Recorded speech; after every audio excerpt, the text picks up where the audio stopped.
I want to tell you a very old story about the man who didn't believe in love.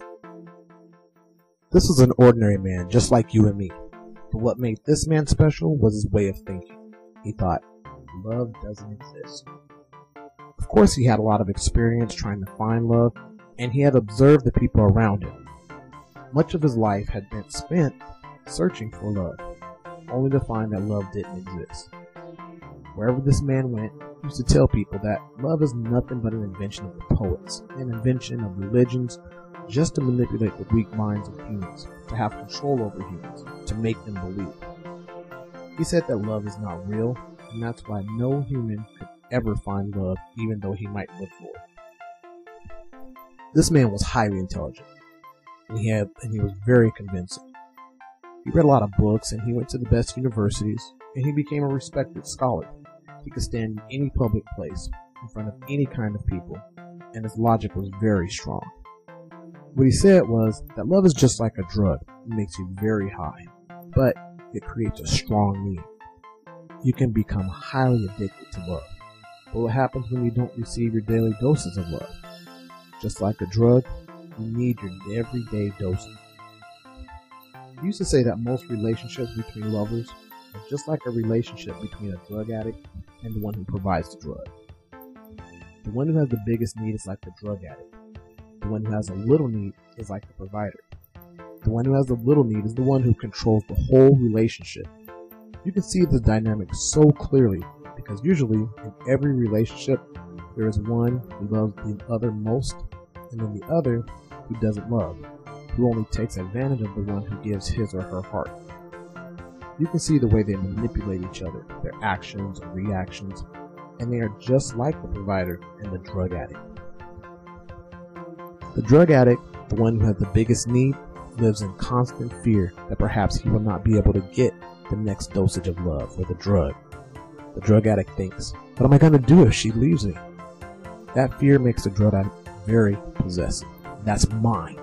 The addict becomes jealous and demanding because of fear of not having the next dosage.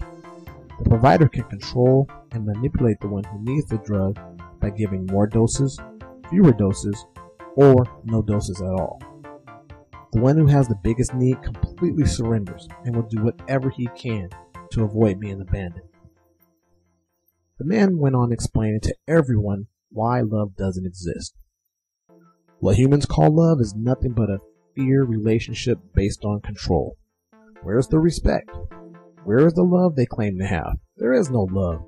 Young couples in front of the representation of God, in front of their family and friends, make a lot of promises to each other to live together forever, to love and respect each other, to be there for each other through the good times and the bad times.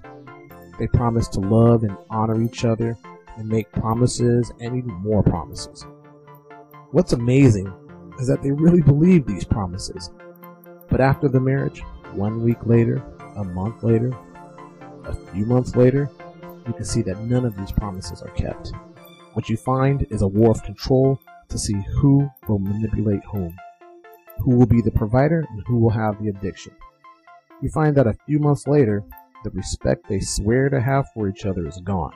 You can see the resentment, the emotional poison, how they hurt each other little by little, and it grows and grows until they don't know when the love stops.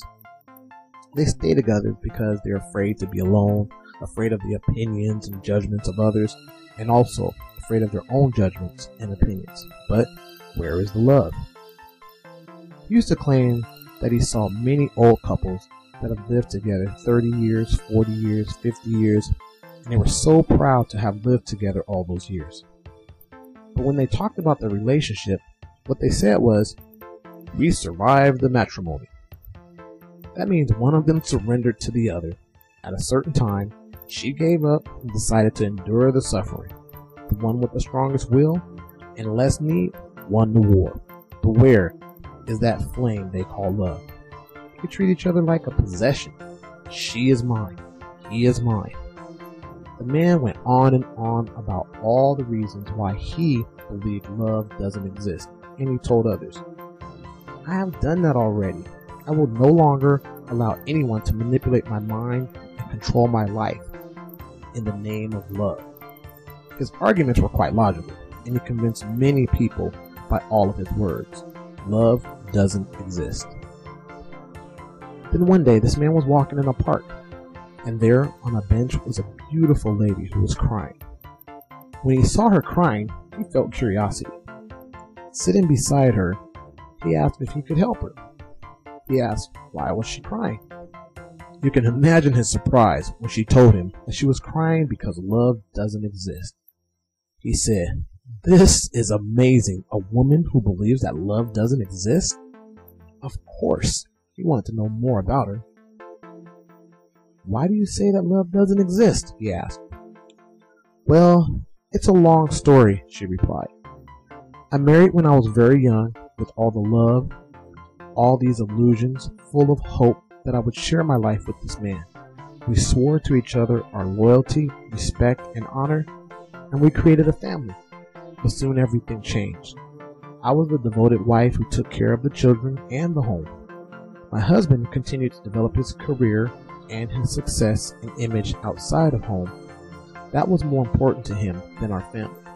He lost respect for me, and I lost respect for him. We hurt each other, and at a certain point I discovered that I didn't love him, and he didn't love me either. But the children needed a father, and that was my excuse to stay and to do whatever I could to support him. And now the children are grown and they have left. I no longer have any excuse to stay with him. There's no respect, there's no kindness. I know that even if I find someone else, it's going to be the same, because love doesn't exist. There is no sense to look around for something that doesn't exist. That's why I'm crying." Understanding her very well, he embraced her and said, "You are right. Love doesn't exist. We look for love, we open our heart, and we become vulnerable just to find selfishness. That hurts us even if we don't think we will be hurt. It doesn't matter how many relationships we have. The same thing happens again and again. Why even search for love any longer?" They were so much alike, and they became the best of friends ever. It was a wonderful relationship. They respected each other, and they never put each other down. With every step they took together, they were happy. There was no envy or jealousy. There was no control. There was no possessiveness. The relationship kept growing and growing. They loved to be together. Because they were together, they had a lot of fun. And when they were not together, they missed each other. One day, when the man was out of town, he had the weirdest idea. He was thinking, maybe what I feel for her is love. But this is so different from what I've ever felt before. It's not what the poets say it is. It's not what religion says. Because I'm not responsible for her. I don't take anything from her. I don't have the need for her to take care of me. I don't need to blame her for my difficulties or to take my dramas to her. We have the best time together. We enjoy each other. I respect the way she thinks, the way she feels. She doesn't embarrass me. She doesn't bother me at all. I don't feel jealous when she's with other people. I don't feel envy when she's successful. Well, perhaps love does exist, but it's not what everyone thinks love is. He could hardly wait to go back home and talk to her, to let her know about this weird idea he had. As soon as he started talking, she said, "I know exactly what you're talking about. I had the same idea long ago, but I didn't want to share it with you because I know you don't believe in love. Perhaps love does exist, but it isn't what we thought it was." They decided to become lovers and to live together, and it was amazing that things didn't change. They still respected each other, they were still supportive of each other, and the love grew more and more. Even the simplest things made their hearts sing with love because they were so happy. The man's heart was so full with all the love he felt that one night a great miracle happened. He was looking at the stars, and he found the most beautiful one.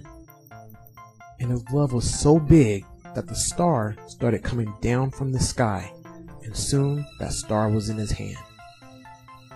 Then a second miracle happened, and his soul merged with that star. He was intensely happy, and he could hardly wait to go to the woman and put that star in her hands to prove his love to her. As soon as he put the star in her hands, she felt a moment of doubt. This love was overwhelming, and in that moment, the star fell from her hands and broke in a million little pieces. Now, there's an old man walking around the world swearing that love doesn't exist. And there is a beautiful old woman at home waiting for a man, shedding a tear for a paradise that she once had in her hands. But for one moment of doubt, she had let it go. This is a story about the man who didn't believe in love.